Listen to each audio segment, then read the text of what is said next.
যেই কসাই নরেন্দ্র মোদী, গুজরাটের কসাই, মুসলমান হিন্দুদের মধ্যে দাঙ্গা লাগিয়ে শত শত মুসলমানদেরকে গুজরাটে হত্যা করেছিল, এবং বর্তমান তার ক্ষমতাসীন দল বিজেপি, আপনি তাকায় দেখেন মুসলমান কত নির্যাতিত। ভারতে মুসলমান ঠিকমতো নামাজ পড়তে পারে না, মসজিদের মধ্যে নামাজ পড়ে তাদের গুন্ডা বাহিনী মসজিদ থেকে লাঠি পিটা করে বের করে দেয়। এমন একজন চিহ্নিত সন্ত্রাসী বাংলাদেশে আপনারা আনার পায়তারা করতেছেন, চিন্তা ভাবনা করতেছেন। মাননীয় প্রেসিডেন্ট যিনি হবেন, প্রধানমন্ত্রী যিনি হবেন, আমরা জানি, আমরা আলেম সমাজ জানি, উনি আলেম প্রিয়, উনি আলেমদেরকে মহব্বত করেন, আলেমদেরকে ভালোবাসেন। ইসলামের প্রতি ওনার একটা দুর্বলতা আছে, এটা আমরা জানি।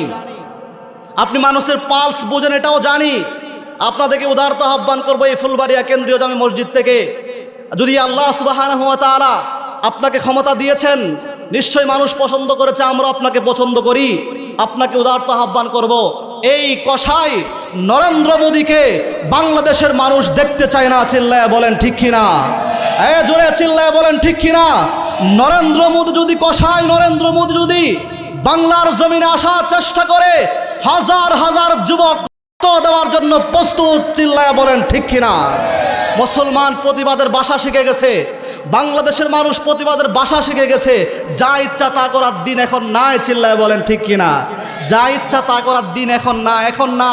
এখন মানুষে প্রতিবাদের ভাষা জানে, মানুষে মরতে রাজি, মরতে রাজি, রক্ত দিতে রাজি। এরপরেও তার অন্যায় এই বাংলাদেশে প্রতিষ্ঠিত হবে, এটা বাংলার জনগণ, বাংলার যুবক চায় না। চিল্লায় বলি না ঠিক কিনা? মোহতারাম হাজিরিন, বন্ধুরা আমার রব, আমার আল্লাহ সুবহানাহু ওয়া তাআলা তিনটা কারণে আমাদেরকে শ্রেষ্ঠ বললেন। এক নাম্বার তো মানবতার কল্যাণে কাজ করার জন্য। দুই নাম্বার আল্লাহ বলতেছেন সৎ কাজের আদেশ এবং অসৎ কাজের নিষেধ করার জন্য। আফসোসের বিষয়, সমাজের ভিতরে যত অসৎ কাজ হোক না কেন, সমাজের মধ্যে আপনি প্রতিবাদ করতে চান না। অনেক মানুষের মুখের মধ্যে একটা ভাষা থাকে, আমি কেন প্রতিবাদ করব, সমাজে কি আর মানুষ নাই? এমন কথা বলে কি বলে না, যে অন্যায়টা হচ্ছে, এখানে একটা বক্স বাজতেছে, গান বাজতেছে উচ্চ আওয়াজে, আমি কেন প্রতিবাদ করব, আমি কেন বলতে যাব সমাজে কি আর মানুষ নাই? সমাজে কি আর মানুষ নাই? একটা সন্তান তার পিতামাতার অবাধ্য, এমনও হয়, সমাজ এমনও আছে, তার মাকে তার বাবাকে আঘাত করে আপনি দেখতেছেন, তারপরে কিছু বলেন না। এরকম মানুষ সমাজে আছে নাকি নাই? তারপরে অনেক ইয়াবা, ফেন্সিডিল, মদ, গাঁজা, সবচাইতে বেশি গাঁজা, আর তারপরে নতুন অনেক কিছু আমদানি হয়েছে, এগুলোর নাম পর্যন্ত জানি না। তারপরে বাবা নাকি একটা আছে, চিল্লায় বলেন ঠিক কিনা? এগুলো অনেক সমাজের মধ্যে থাকে। যদিও আমাদের সমাজ আলহামদুলিল্লাহ অনেকটা এদিক থেকে আলহামদুলিল্লাহ বিরত, কিন্তু অনেক সমাজের মধ্যে যেগুলো আছে আপনি দেখতেছেন, কারা এটা ডিলার, কারা বিক্রি করে, কারা এগুলো খাচ্ছে, কারা সমাজটা নষ্ট করছে, কিন্তু আপনি প্রতিবাদ করছেন না। বিশ্বাস করেন, প্রতিবাদ না করার কারণে আজকে না হয় কালকে এই গাঁজা, এই ইয়াবা, এই মদ আপনার ঘরের মধ্যে আসতে পারে কি পারে না? আপনার ঘরের মধ্যে আসতে পারে। জন্য প্রতিবাদ করতে হবে, প্রতিবাদের ভাষা জানতে হবে। আপনাকে প্রতিবাদ করতে হবে যে না, তুমি যে এটা খাচ্ছ এটা অনেক খারাপ জিনিস, এটা করা যাবে না। তুমি এটা করছো, এটা করা যাবে না। এই সমাজে গাঁজা বিক্রি করা যাবে না, ইয়াবা বিক্রি করা যাবে না, বাবা বিক্রি করা যাবে না। যদি আমরা এটা বলতে পারি, বিশ্বাস করেন প্রতিবাদের ভাষা এত সুন্দর, সে অন্তত আপনার সামনে এগুলো করবে না। চিল্লায় বলেন ঠিক কিনা?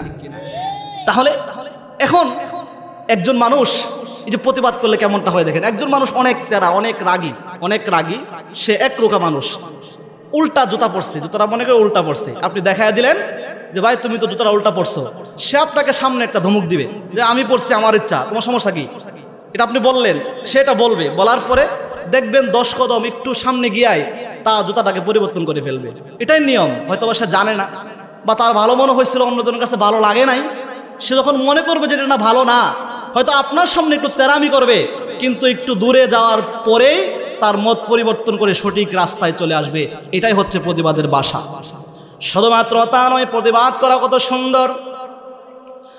খলিফাতুল মুসলিমিন হযরতে ওমর ফারুক রাদিয়াল্লাহু তাআলা আনহু আল্লাহর নবী মুহাম্মদুর রাসূলুল্লাহ সাল্লাল্লাহু আলাইহি ওয়াসাল্লামের জান কবজ করার জন্য, ওনার শরীর থেকে মাথাটা আলাদা করার জন্য, অনেক লম্বা ঘটনা খুব সংক্ষিপ্ত করে বলছি।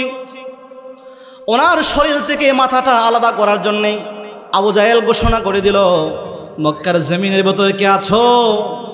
মুহাম্মদুর রাসূলুল্লাহ সাল্লাল্লাহু আলাইহি ওয়াসাল্লামের গর্দান তোমরা আনতে পারবা? যদি আনতে পারো তাহলে শোনো, 100 লাল উট তোমাদেরকে পুরস্কারে পুরস্কৃত করা হবে। আবু জাহেল তখন ঘোষণা করে দিল। সকল মানুষের কাছ থেকে একজনের হাত উপরে উঠেছে, বলতেছে, আবু জাহেল শোনো, আজকের ভিতরেই আমি মুহাম্মাদের গর্দান আনতে পারবো। আল্লাহর নবী মুহাম্মদুর রাসূলুল্লাহ সাল্লাল্লাহু আলাইহি ওয়াসাল্লাম তখন লুকিয়ে লুকিয়ে দাওয়াত দেয় ইসলামের। কেবলমাত্র কয়েকজন মুসলমান হয়েছে। আল্লাহর নবী মুহাম্মদুর রাসূলুল্লাহ প্রকাশ্যে কাফিরদের জন্য, কাফিরদের রাজনীতির জন্য, অপরাজনীতির জন্য, বেঈমানদের অত্যাচারের জন্য আল্লাহর নবী মুহাম্মদুর রাসূলুল্লাহ সঠিকভাবে ইসলামের দাওয়াত সমাজের মধ্যে দিতে পারছে না। আল্লাহর নবী লুকিয়ে আছে পাহাড়ের জমিনের ভিতরে।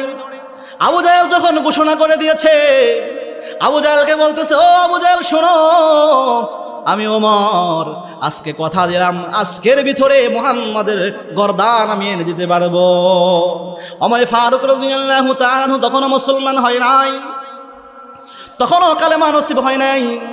এমন সময় খলিফাতুল মুসলিমিন হযরতে আবু বকর, হযরতে ওমর ফারুক রাদিয়াল্লাহু তাআলা আনহু, খলিফাতুল মুসলিমিন হযরতে ওমর ফারুক রাদিয়াল্লাহু তাআলা আনহু খোলা তরবারি হাতে নিয়ে ছুটতেছে, মুহাম্মদ কোথায়, মুহাম্মদ কোথায়, মুহাম্মদ কোথায়। এমন কোন মানুষ নাই জিজ্ঞাসা করে না, এ মুহাম্মদকে দেখছো নাকি? মুহাম্মাদের গর্দান আনার জন্যে, মুহাম্মদকে কতল করার জন্য আমি যাচ্ছি। খোলা তরবারি হাতে নিয়ে ঘোড়ার মধ্যে সোয়ার হয়া মুহাম্মদকে খুঁজতেছে, পাগলের বেশে খুঁজতেছে। মানুষদেরকে জিজ্ঞাসা করে হঠাৎ করে একজনের সঙ্গে সাক্ষাৎ, কেবলমাত্র কালিমা পড়ে মুসলমান হয়েছে, নাও মুসলিম একজনের সঙ্গে সাক্ষাৎ হয়ে গেছে। জিজ্ঞাসা করে, ও ও ও মুসলমান একজন ব্যক্তিকে জিজ্ঞাসা করতেছে, বাইরে শোনো, তুমি কি একজনকে দেখেছো নাকি? বলে, আব্দুল্লাহর ছেলে মুহাম্মদকে তুমি দেখেছো নাকি? ওই ব্যক্তি বলে, হ্যাঁ। তুমি কেন তাকে খুঁজতেছো? বলে, আমি আল্লাহ সুবহানাহু ওয়া তাআলার নাম নাকি দুনিয়ার জমিনের মধ্যে দাওয়াত দেই, সে নাকি এক আল্লাহর দাওয়াত দিচ্ছে, সে নাকি গোটা দুনিয়ার জমিনের মধ্যে ইসলাম কায়েম করবে, এই মিশন আর ভিশন নিয়ে সে নাকি দুনিয়ার জমিনের মধ্যে দাওয়াত কায়েম করতেছে। আমি যদি তাকে হত্যা করতে পারি, আবু জাহেল ঘোষণা করে দিয়েছে 100 লাল উটে পুরস্কারে পুরস্কৃত করা হবে। আমি তাকে হত্যা করার জন্য যাচ্ছি, আমি তাকে হত্যা করে ফেলবো, তার মাথা থেকে, তার শরীর থেকে আমি মাথাটা আলাদা করে ফেলবো। শোনো, তুমি তো তার শরীর থেকে মাথাটা আলাদা করবা, ঠিক আছে? কেন করবা? যেন সে ইসলামে দাওয়াত দিচ্ছে, দুনিয়ার জমিনের মধ্যে ইসলাম প্রতিষ্ঠিত করার চেষ্টা করতেছে। তাহলে শোনো, তোমার ঘরের মধ্যে গিয়া দেখো, তোমার বোন এবং তোমার ভগ্নিপতি কালিমা পড়ে মুসলমান হয়ে গেছে। চিল্লায় বলেন না সুবহানাল্লাহ। তোমার বোন, তোমার ভগ্নিপতি কালিমা পড়ে মুসলমান হয়ে গেছে। ওমর ছিল রাগী মানুষ, ওমর রাগী মানুষ, রাগে রাগান্বিত হয়ে সে ওইটা ভুলে গিয়া বলে, কি বলো? আমার বোন ভগ্নিপতি কালিমা পড়ে মুসলমান হয়ে গেছে, চলো ওইদিকে আমি চলে যাই। সে চলে গেছে নিজের গৃহে, নিজের ঘরে, বোনের ঘরে গিয়া দেখে আস্তে আস্তে আস্তে আস্তে আস্তে আস্তে একটু কোরআনের আওয়াজ হচ্ছে, তাহা মা আনজালনা আলাইকাল কুরআনা লিতাশকা। বোনের ঘরের আওয়াজ এমন সুন্দর, গুনগুন গুনগুন করে বোন তেলাওয়াত করছে। বোন এবং ভগ্নিপতি সুন্দর করে কোরআন কারীমের সূরাতুত তাহা তেলাওয়াত করছে।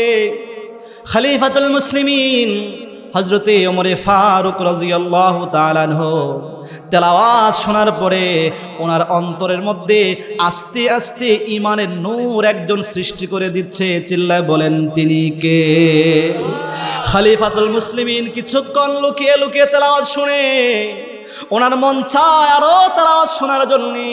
যেমাত্র আওয়াজ করেছে, তেলাওয়াত বন্ধ করার পরে উনি আবার নিজের অবস্থানে ফিরে আসছে। উনি আবার ঘরের মধ্যে এরকম নক করেছে, কে আছো? দরজা খুলো। আমার বোন দরজাটা একটু খোলো। দরজা খোলে না, ভালো করে জানে ওমর তো মুসলমান না, ওমর তো হত্যা করে ফেলবে, তাদেরকে অনেক আঘাত করবে আগে মানুষ। বোন বলে দরজা খোলা যাবে না। অনেকক্ষণ ঘটনার পরে দরজাটা ভাঙার পরে ভিতরে প্রবেশ করলো। ভিতরে প্রবেশ করার পরে বোনকে এবং ভগ্নিপতিকে অতক্ষণ আঘাত করলো, অনেক মারধর করলো। মারধর করার পরে বলতেছে, ও আমার বোন, ও আমার ভগ্নিপতি, আমি শুনতে চাই তোমরা ঈমানের উপরে অটল থাকবা নাকি ঈমান ছেড়ে দিবা? তোমরা কি ঈমানের উপর থাকবা নাকি ছেড়ে দিবা? আমি তো মুহাম্মদকে হত্যা করার জন্য যাচ্ছি, আর রাস্তার মধ্যে শুনতে পেলাম তোমরা নাকি কালিমা পড়ে মুসলমান হয়ে গেছো। তাহলে এই বিষয়টা এখনই সমাধান করে ফেলো। যদি তোমরা কালিমা পড়ে মুসলমান হয়ে গেছো, যাও, যা হয়েছে হয়েছে, এখন ছেড়ে দাও, আর নয়তোবা তোমাদেরকে হত্যা করা হবে। তার বোন ডেকে বলতেছে, শোনো, কালিমা পড়ে মুসলমান হয়েছি, রাসূলের শরণাপন্ন হয়েছি, আমার মৃত্যু হয়ে যেতে পারে, মৃত্যু হবে, এরপরেও আল্লাহর ঈমান একটা সেকেন্ডের জন্য ছাড়বো না। চিল্লায় বলেন ঠিক কিনা? যখন বোন এই কথা বলার পরে ওমরে ফারুক রাদিয়াল্লাহু তাআলা আশ্চর্য হয়ে বলতেছে, হায় রে, এত মারলাম, তোরা এই কালিমার মধ্যে কি পাইছো, কি পেয়েছো তোমরা এই কালিমার ভিতরে? অনেক লম্বা ঘটনা। মোহতারাম হাজরিন, বোনের কথা শোনার পরে খলিফাতুল মুসলিমিন বলতেছে, শোনো, অনেক ঘটনা পরে বলো, শোনো, তোমরা যে ভিতরে তেলাওয়াত করছিলা, ওই তেলাওয়াতটা একটু শুনতে চাই, একটু পড়ো। বোন লক্ষ্য করে তাকায় দেখে যে ভাইয়ের কথার মধ্যে মাধুর্যতা, একটু নরম নমনম একটা ভাব আসছে। সুযোগ পাইছে, বলে শোনাইতে পারি, তবে শোনো, তুমি কালিমা পড়ে মুসলমান হতে হবে। যখন এই কথা বললো, বলে আগে মুসলমান হব, আগে একটু শোনায় নাও। বলে শোনাবো, গোসল করে আসো। গোসল করে আসলো, ওযু করে আসলো। আসার পরে বলে এবার চলো মুহাম্মাদের কাছে, মুহাম্মদ সাল্লাল্লাহু আলাইহি ওয়াসাল্লামের কাছে নিয়ে যাওয়া হলো। আল্লাহর নবী মুহাম্মদুর রাসূলুল্লাহ সাল্লাল্লাহু আলাইহি ওয়াসাল্লাম তখনও লুকিয়ে লুকিয়ে, আল্লাহ রাসূল সাল্লাল্লাহু আলাইহি ওয়াসাল্লাম তখনও লুকিয়ে লুকিয়ে কালেমার দাওয়াত দিচ্ছে পাহাড়ের ভিতরে। আল্লাহ নবী মুহাম্মদুর রাসূলুল্লাহ সাল্লাল্লাহু আলাইহি ওয়াসাল্লাম সাহাবীরা বলে, ওই যে দেখো উমর আসতেছে। উনি আশ্চর্য হয়ে সকল সাহাবীরা ভয় পেয়ে গেল। এই কথাটা বলে শেষ করে মোহতারাম হাজরিন, যখন ভয় পেয়ে গেল, ভয় পাওয়ার পরে আল্লাহর নবী মুহাম্মদুর রাসূলুল্লাহ সাল্লাল্লাহু আলাইহি ওয়াসাল্লাম বলতে, সাহাবীরা, চিন্তার করার কোনো কারণ নাই, ভয় পাওয়ার কোনো কারণ নাই। আমি আল্লাহর কাছে দোয়া করেছিলাম, দুই উমর থেকে এক উমরকে যেন আল্লাহ সুবহানাহু ওয়া তাআলা ইসলামের জন্য কবুল করে নেন। চিল্লায় বলেন সুবহানাল্লাহ। খলিফাতুল মুসলিমিন ওমর ফারুক রাদিয়াল্লাহু তাআলা আনহু আল্লাহর নবীর কাছে চলে গেলেন। আগো আল্লাহর নবী গো, আপনার হাতে, আপনার কাছে আসছে আল্লাহর নবী। উদ্দেশ্য ছিল আপনাকে হত্যা করার জন্য আল্লাহর নবীকে, কিন্তু আপনাকে উদ্দেশ্য করা, হত্যা করার জন্য রওনা করেছিলাম। কিন্তু আল্লাহর নবী গো, আমার বোন এবং ভগ্নিপতির কোরআনে তেলাওয়াত করার পরে আমার মনটা পরিবর্তন হয়ে গেছে।